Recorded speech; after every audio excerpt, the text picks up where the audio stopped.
welcome to the first episode of Lowell Remembers. My name is Brian Dorrington. I'm the Director of Municipal Programming at LTC, and I'm here with Lowell historian Jim Peters. And this is our first show. We're going to discuss a different historical topic every month in Lowell's history, Lowell's vast history. There's a lot to learn here. Today we're going to talk about the Richardson Hotel fire. So Jim, why don't you tell us a little bit about the Richardson Hotel and what that exactly was in Lowell? Okay, the Richardson Hotel was built sometime between 1865 and 1875. We have a copy of the Richardson Hotel behind us. That's the Richardson Hotel, the building that you see behind us. Very cool. The building to its side is the old train station. So, yeah, I'm getting that cold in my throat too. It's that time of year where everybody's getting I know. Sorry, folks, there's nothing we can do about it. Okay, I was doing some research on education in Lowell because I'm writing a book on Lowell's educational system, and then I came across this Lowell Sun article from 1906, and I had taken an interest in the Richardson Hotel because I had a postcard with the copy of the Richardson Hotel and the old train station on it. That you found in your basement, right? That I found in my basement. Yeah. And the Richardson Hotel was a large, swanky hotel, very well peopled, usually no vacancy type of thing. And it was a business stop for a lot of businessmen who were visiting Lowell to work with the people at the mills. It was next to the train station in Lowell on Thorndike Street, and it was located where the Commodore Ballroom later took the site and became a dance hall. Some of you may remember the Commodore Ballroom. If you don't, more recently it's where the train parking lot is stationed. So any of those building sites might give you an idea of where the building, the Richardson Hotel actually was located. Yeah. Okay. So at that time, were there many hotels in Lowell, or was Richardson kind of like the main downtown business type hotel? The Richardson was probably the main downtown business type hotel. They had hotels downtown, and those were located in spots where people would not have to walk to go to see the mill owners. The Richardson was a ways away, about half a mile, and it housed mostly businessmen who were visiting the city. I'd love to say that it housed Charles Dickens when he made his visit here, but that was in 1842, and that kind of predates the Richardson Hotel by a few decades. Yeah. Which is too bad. It would be nice to be being able to say the other, but that's the way it goes. You can still say it. I can say it. True. It's just not true, right? Any idea of the size of the Richardson Hotel? We have a pretty good idea by looking at the thing behind us. It was 5 stories tall. Okay, and it was each one of those windows represented a room. So there was. It's a good sized hotel. It was a good sized hotel, and 5 stories at the time was the size of what they call a skyscraper. The Mack Building downtown. For those of you who don't remember, the Mack Building is the train museum now. But the Mack Building downtown was 4 stories tall, and it was considered to be a skyscraper. And this was 1 story taller than that. So we're talking about a significant property in Lowell, architectural property. Right. Something that people noticed. This would be something that people would want to go to, definitely. And the fact that it was on the postcard indicates to me that somebody at the time thought it was important enough to take a picture of. Yeah. So it's totally a piece of Lowell's history. Yeah. And it's almost forgotten today. I mean, I'm sure not many people know about the Richardson Hotel and specifically the fire, which we could get into now. Do you have any idea of what caused the fire? No, I would only guess that probably at the time it was smoking in the rooms is the only thing I can think of. It could have been anything. Could have been turpentine fire in a paint can. Could have been almost anything that caused fires at the time. But my impression would be that it was probably smoking in a room. Yeah, so there's no documented evidence? There's no documented evidence as what caused the fire. Mm-hmm. In the Lowell Sun article from 1906 stated that the fire was just noticed by the people outside. Mm-hmm. And somebody pulled a fire alarm apparently. Apparently they had electronic fire alarms at the time. This was 1906, was well after the telegraph had been invented and used. Mm-hmm. And so there probably was some use of electricity to pull a fire alarm and get the firemen out of where the firehouse was located in downtown. So this is a good segue into what I think is the most interesting part of this story, and that is how people were alerted in the different response teams. So we had clubs as well as the Lowell Fire Department. Can you talk a little bit about the clubs and how they functioned back then? Okay. I'm sorry about the cough. No, I got it too. Sorry. We all got colds. We all have 0 degrees outside. The way the firefighters worked at the time, you had the firefighting company, the city firefighters, but you also had clubs of people who volunteered to firefight, and they would get old and sometimes newer, depending on how much money they had, firefighting equipment.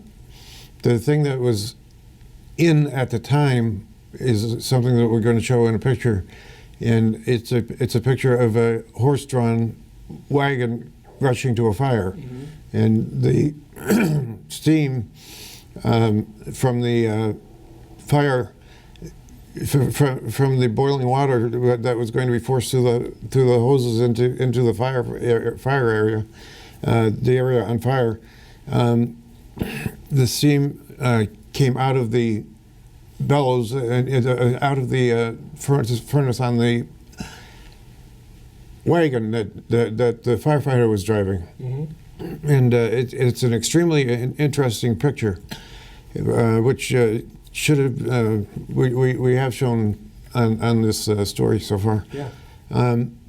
The hotel was totally consumed by the fire, and there were people standing in the windows wanting to get out, mm-hmm. and they couldn't get out through the egress because the egress was apparently on fire too. So before we go there, I just want to go back to the clubs a little bit, because as I understand it, they were all volunteers, right, and more of just thrill seekers and not necessarily well trained in how to fight fires. They would just hear the same response as the fire department, because the signal would just go out, and they would respond as well as the firefighters. Is that correct? That's true. Mm-hmm. The people responded as volunteer firefighters, mm-hmm. and they, in the case of the Richardson Hotel fire, they probably made things worse. Right. Yeah. I think that we can draw that conclusion. According to the article in the Lowell Sun, the hotel was consumed by the fire by the time the volunteer firefighters and the regular firefighters got to it. Mm-hmm. And the people watching the fire were the ones who were disgusted with the firefighters. Mm-hmm. Now, they don't specify in the article which set of firefighters they were disgusted with, whether it was the trained Lowell firefighting team or whether it was the volunteer firefighters that probably showed up at the site. And the only thing that they had for the people who were caught in the fire was a human net. And that was a net that the best I can say is it probably looked like a hammock. Mm-hmm. Okay, it was rope and it could be collapsed, and it was a hammock. And it took 10 people around it to hold it up. Mm-hmm. And keep the people who were jumping from the windows so that their bodies didn't hit the dirt below them. However, according to the onlookers, there was a problem with the firefighting equipment, the firefighters not knowing how to use the equipment, and the human nets were held in the wrong spot, and people hit the ground. Oh, what a horrific scene that is. People jumping off, 5 stories Right. onto, what they think is going to be a safe platform, only to have it fail and they hit the ground. And then these onlookers, it must have just been a horrific scene to see all that destruction and death, because there were a lot of deaths, correct? The strange thing was that the newspaper did not mention how many deaths there were. I found that to be a very strange thing, and I looked for further stories on the fire to find out how many people died, but I couldn't find it in the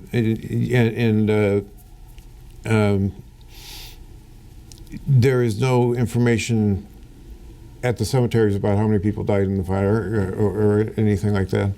And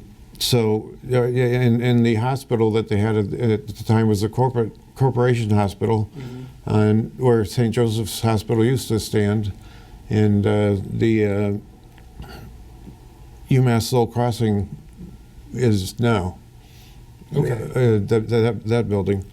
Anyway, what happened was the people holding the nets were holding it at chest high or waist high. And people were jumping into the nets, and the nets didn't have enough give, and the people hit the ground anyway.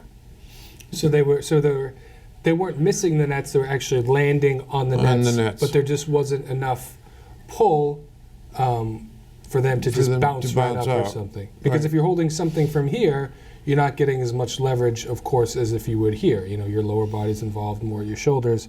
Right here, it's just kind of your biceps and forearms. Right. And that was a problem. The way the net was supposed to be held, according to the article, was above the men's head. Above the head, okay. Above the head, all 10 people holding the net above the head as far as they could, and then catching the bodies as they came down. Now, some of the onlookers figured it out before the firefighters did. The onlookers watched a couple of people fall and get creamed on their fall, and in the ground, go onto the ground, and they decided that they could do a better job of it than some of the firefighters. Now, I would take a guess that the firefighters that they replaced were the ones who were volunteer. Yeah, and I'm gonna make an assumption that I don't really have any evidence, but from what I understand of these clubs is they were just kind of thrill seekers, and they would just kind of hang around, waiting for something to happen. Maybe sort of like maybe have a few drinks or something before they rush off to a fire, and might not really take it as seriously, or maybe take it seriously but not have the proper training or right state of mind to go into this and successfully save people and fight this fire. Well, it seems to me more like they were just doing it for the fun of doing it. It was a club. A club, right? Okay, yeah. and the club that I keep thinking of is the Lafayette Club. It had nothing to do with firefighting. Right. It was just a men's social club. And the firefighting clubs were men's social clubs, and probably there wasn't a fair amount of drinking at the social club.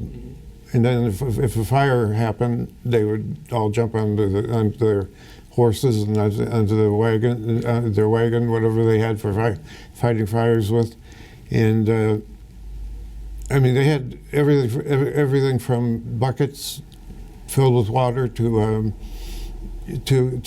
steam generated hoses dispensing water. So that was kind of interesting. It isn't clear who was at fault at the Richardson Hotel fire, so we can't really say it was volunteer firefighters. We could just say it was. We can base we can say it was the firefighters. Yeah, the firefighters. Yeah. So somebody the audience, the crowd around the Richardson Hotel were watching the whole thing, came to the conclusion that it was the firefighters who were at fault, and that's all we know. There wasn't any more information after that about who was at fault or how many people jumped or how many people did. But we know for a fact that some jumped and they didn't get saved. And they didn't get saved because they were holding the nets too low. And the people holding the nets above their heads had the advantage of having an extra 4 or 5 feet, or the body could slam down into the net, and they had an extra 4 or 5 feet, and they ended up saving lives. And these were the onlookers, yeah, right? Who would be able to jump in and figure out, How to hey use the guys, you're not nets. doing this right. We got to change some things. Yeah. I find the structure interesting. How you have these clubs, and then you have these observers, but then you have the Lowell Fire Department. You would think that the Lowell Fire Department would kind of have some policy in place where they're in charge, they're kind of directing things. But from what you're telling me and from my research, it seems like it was just kind of this willy-nilly, let's figure out how to save people on the fly type thing, and there's really no central command. Is that fair to say? It's fair to say because they stressed so much that the onlookers were the ones who saved lives. Right. As opposed to the firefighters. And the onlookers showed the firefighters how to hold the nets after a couple of successful drops. And that was just part of the entire situation. And now, the human nets, from what I understand, they were new, right? They were sort of a new technology for this? For the time, they were brand new, yeah. This was a totally new device. Yep. And this was probably the first time it had been used. Wow. I would think, based on the story that was written. It seems like this was a totally new device that they had not tested that much with at the time. Now, I called my son, who's a firefighter, and a paramedic and a firefighter, and he told me that the academy does not teach jumping into nets anymore. Yeah, I would imagine that there's it's some ladder safer things ladder these days. extricated. Yeah, ladder extricated now, but at that time they didn't have the ladders. They didn't have the trucks that could hold the ladders that could bring the people down. Right. And that he said that they no longer use ladders to get survivors out of a burning building. So I mean, they no longer use nets to get survivors out of a burning building. But I remember being a kid and reading in the encyclopedia about the human nets. So they were used for maybe 40 years. Okay, so 40 years, even beyond this Richardson fire. Do you know if any other communities or anything learned from this situation at the Richardson Hotel? I mean, I'm sure that it had some impact. The article clearly stated that they were doing it wrong, and if it's one of the first times using it, I'd imagine that some other fire departments in similar situations kind of used this incident to learn how to correct the mistakes. I would hope some other firefighters used the incident to learn how to correct mistakes. I don't know that they did. I do know that they did do some training in some communities, again, based on the encyclopedia. Wikipedia hasn't always been the encyclopedia. There used to be real ones. You have to go to the library for those ones. Right, we have to go to the library for those. And the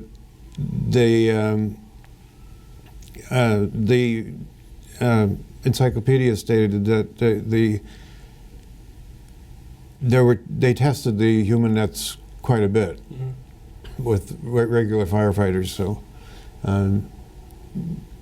somebody learned something, and whether or not it was the Richardson Hotel fire that caused them to learn something, or whether or not it was a fire in Chicago or a fire somewhere else that caused them to learn to do something, I don't really know.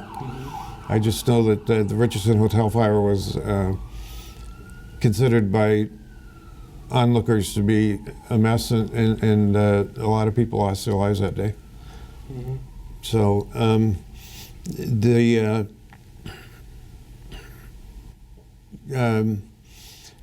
I looked up at the Registry of Deeds information on the whether or not the Richardson Hotel was reconstructed. Yeah, that's what I was going to ask you next. Yeah. And the Richardson Hotel was reconstructed, but the way I found that out was really kind of funny. Mm-hmm. I was talking to a friend of mine at the Lowell Motorboat Club, and he remarked on how he used to deliver papers at the Richardson Hotel.